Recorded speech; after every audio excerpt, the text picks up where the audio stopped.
मंदार पर्वत।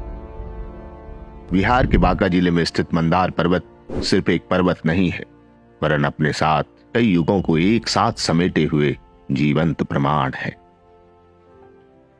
कविता की कुछ पंक्तियां हैं, चाहे बात चित्र की हो या चरित्र की, चाहे बात कर्ता की हो या कृत्य की।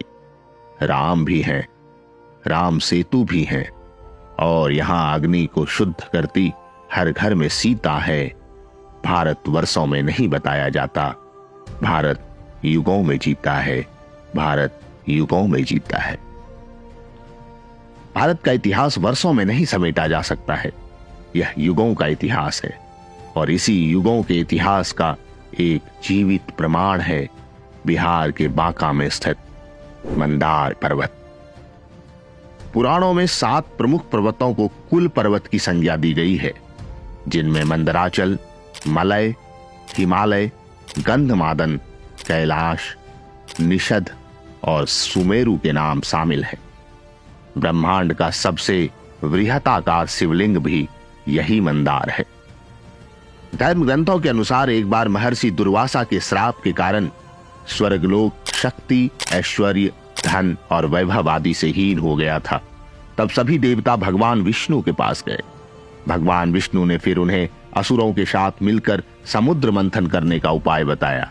उन्होंने कहा कि समुद्र मंथन से अमृत निकलेगा, जिसे ग्रहण कर देवतागण अमर हो सकेंगे।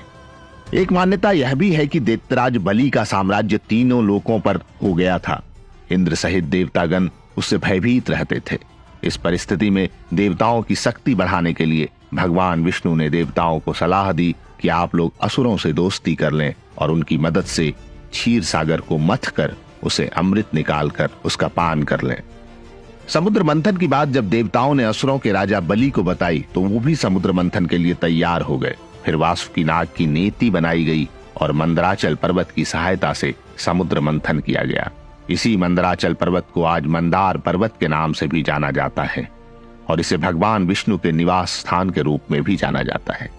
ऐसी मान्यता है कि यह पर्वत सिर्फ एक पत्थर से बना हुआ है, यानी कि इस पर्वत का निर्माण सिर्फ एक ही पत्थर से हुआ है और इसी के चारों ओर वासुकी नाग की नेति बनाकर जब एक तरफ से देवताओं और दूसरी ओर से दानवों ने मिलकर क्षीर सागर का मंथन किया तो उससे 14 रत्न प्राप्त हुए थे।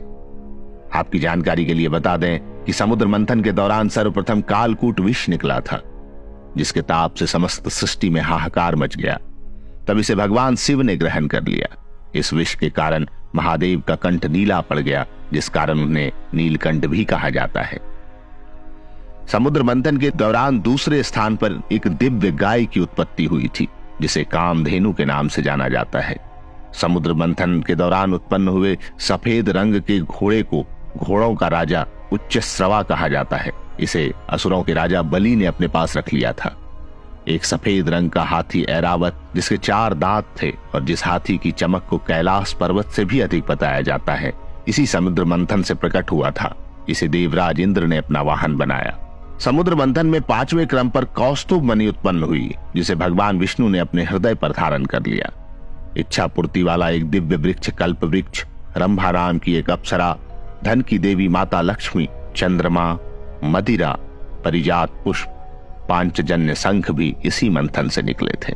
समुद्र मंथन में सबसे अंत में भगवान धन्वंतरी अपने हाथों में अमृत कलश लेकर निकले थे और यही अमृत कलश इस समुद्र मंथन का 14वां रत्न भी था। इसके निकलते ही देव दानवों में इसे ग्रहण करने के लिए होड़ मच गई और अंत में भगवान विष्णु ने देवताओं को अमृत पिलाकर उन्हें अमर कर दिया। मंदार पर्वत से संबंधित एक और मान्यता है कि चिरकाल में मधु और कैटभ नामक 2 दैत्य थे जो आसुरी प्रवृत्ति के थे। इनके अत्याचार और दुस्साहस से तीनों लोकों में हाहाकार मच गया। इसके बाद भगवान विष्णु जी ने दोनों का वध कर दिया और दोनों के धड़ को 2 विपरीत दिशा में फेंक दिया। फिर भी धड़ एकजुट होकर फिर से मधु और कैटभ बन गए और तीनों लोकों में फिर से अपना आतंक मचाना शुरू कर दिया।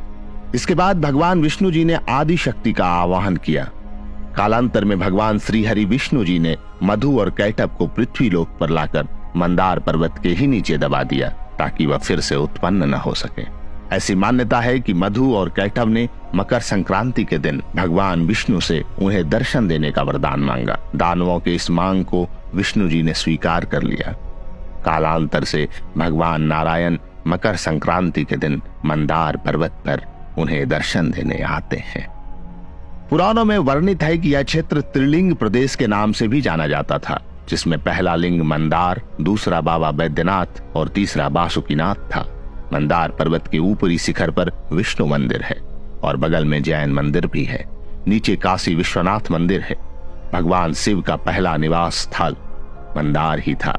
इसे हिमालय से भी प्राचीन माना गया है और ऐसा कार्बन डेटिंग से भी पता चला है। जानकार बताते हैं कि धन्वंतरी के पौत्र देवोदास ने भगवान शिव को मनाकर काशी में स्थापित कर दिया था, इसलिए काशी विश्वनाथ के नाम से भी इसे जाना जाता है। मंदार पर्वत 750 फीट का सुडौल पर्वत है। इसमें पूरब से पश्चिम की ओर अवरोही क्रम में कुल 7 श्रृंखलाएं हैं। पर्वत के नीचे पूरब की ओर एक पापहरणी नामक सरोवर है, जिसका निर्माण 7वीं सदी के उत्तर गुप्तकालीन शासक राजा आतिथ्य सेन की धर्मपत्नी रानी कोण देवी ने अपने पति की चर्म व्याधि से मुक्ति उपरांत कराई थी। इसके शीर्ष पर भगवान मधुसूदन, मध्य में सिद्ध सेनानी कामचारिणी, महालक्ष्मी, महाकाली और महासरस्वती के साथ पाद में गणेश की अवस्थिति है। पर्वत पर दुर्गम ऋषि कुंड और गुफाएं हैं, जिसमें सप्तर्षियों का निवास है। इस पर्वत पर आरोहण के लिए सीढ़ियां बनाई गई है। मध्य पर्वत स्थित भगवान नरसिंह गुफा तक जाने के लिए 300 से अधिक सीढ़ियां बनी हुई हैं। इस सीढ़ी का निर्माण मौर्य काल के राजा उग्र भैरव ने कराया था। इस पर्वत पर नीचे से क्रमशः दुर्गा, काली, सूर्य, महाकाल, भैरव, गणेश, वासुकीनाग का रज्जु चिन्ह, त्रिशिरा मंदिर का भग्नावशेष, 2 ब्राह्मी लिपि के शिलालेख, सीता कुंड, शंख कुंड, आकाश गंगा, हिरण्यकश्यपु गुफा, पाताल का प्रवेश द्वार, मधु का मस्तक, प्राचीन मधुसूदन मंदिर, कई दर्शनीय धरोहर हैं। बौद्ध और सपा धर्म का भी यह तीर्थ स्थल है। जैन धर्म के भगवान वासुपूज्य का निवास स्थल मंदार पर्वत माना जाता है। बता दें कि मंदार पर्वत पर बने मंदिर में जैन धर्मों के गुरुओं के पदचिन्ह विद्यमान है, जिसके दर्शन के लिए लोग देश विदेश से यहाँ आते हैं। इसी तरह 1920 में सफा धर्म के गुरु चंद्रदास जी महाराज ने यहाँ रहना शुरू किया था। कहते हैं कि उन्हें यहीं ज्ञान की प्राप्ति हुई थी। यहाँ उन्होंने 1934 में एक कुटिया का निर्माण भी कराया था। बता दें कि मंदार पर्वत पर ही सीता कुंड भी है। सीता कुंड से संबंधित कई कहानियां प्रचलित हैं। कहा जाता है कि भगवान श्री राम जब वनवास गए थे तब वह मंदार पर्वत पर भी रुके थे। कहते हैं कि यही माता सीता ने भगवान भास्कर की उपासना की थी। माना जाता है कि पर्वत के जिस जल कुंड में माता सीता ने भगवान सूर्य को अर्घ्य दिया था, उसका नाम सीता कुंड पड़ गया। मंदार पर्वत पर पापहरणी तालाब स्थित है। प्रचलित कहानियों के अनुसार कर्नाटक के एक कुष्ठ पीड़ित चोल वंशीय राजा ने मकर संक्रांति के दिन इस तालाब में स्नान किया था, जिसके बाद से उनका स्वास्थ्य ठीक हो गया था। तभी से इसे पापहरणी के रूप में जाना जाता है। पापहरणी तालाब के बीचों बीच माता लक्ष्मी और भगवान हरि विष्णु का मंदिर है। हर मकर संक्रांति पर यहाँ मेले का आयोजन होता है। मेले के पहले यात्रा भी होती है, जिसमें लाखों लोग शामिल होते हैं। इस मेले का आयोजन मकर संक्रांति के दिन बड़ी धूमधाम से होता है। मंदार पर्वत भारत की युग यात्रा का प्रमाण है। बिहार स्थित यह पर्वत अपने साथ न जाने कितनी छोटी बड़ी कहानी एवं मान्यताओं को समेटे हुए है। कालखंड के विभिन्न भागों से जुड़ी ये कहानियां और मान्यताएं ठीक उसी तरह से आपको उस युग को सोचने को मजबूर करती है, जैसे राम सेतु आपको त्रेता युग और रामायण काल को जानने को विवश करती है। प्रकृति में रचा बसा मंदार अभूतपूर्व है, अभूतपूर्व। और इसे देखकर मन बस यह कहता है कि राम भी हैं, राम सेतु भी हैं और समुद्र मंथन का प्रतीक मंदार भी है। युग यात्रा बहुत बड़ी है और इसमें शामिल हमारा प्यारा बिहार भी है, और इसमें शामिल हमारा प्यारा बिहार भी है। जय मंदार, जय बिहार।